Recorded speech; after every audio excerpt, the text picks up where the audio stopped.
Sa kabila ng posibleng pagkaantala ng barangay at sangguniang kabataan elections ngayong December 2025, tuloy-tuloy pa rin ang paghahanda ng COMELEC, kabilang na ang Special Registration Anywhere program.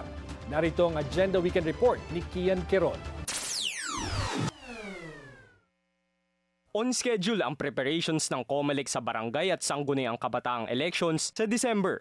Kahit linggo at maalinsangan ng panahon, tuloy ang mga bagong botante sa pagpila para makapagrehistro. Bilang isa pong mamamayan, kailangan po rin po namin pagpatuloy yung para makapagboto po kami na maayos na mamumuno po sa aming barangay po. Katulad ni Amerodin, ilan pang mga kabataan ng Barangay Baseco ang nagpa-register din dahil ang pagpili daw sa kanilang leader ang nakita nilang pag-asa para sa pangmatagalang solusyon sa problema sa kanilang lugar.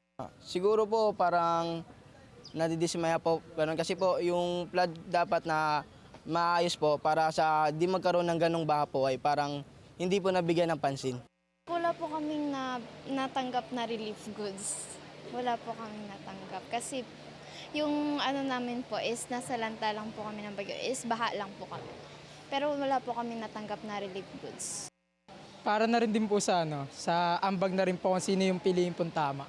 Kung sakali may mga problema o kaya sa na rin, profile na rin mismo ng tao tsaka yung mga iba pang aspeto kagaya ng pananalapi po. Para naman sa ilang botante sa Barangay 440 tulad ni Techi, sayang kung madedelay ang barangay at sangguniang kabataan elections. Para at least maging active ulit, makapag-join naman sa pagboto. Yun talaga actually yung ko. Tapos actually nainganyo lang din ako dahil yung eldest ko magre-register na rin. Yun nga is, excited pa naman yung anak ko yung excited dun sa susunod na election sana ng SK. Kaso syempre, government pa rin naman ang masusunod.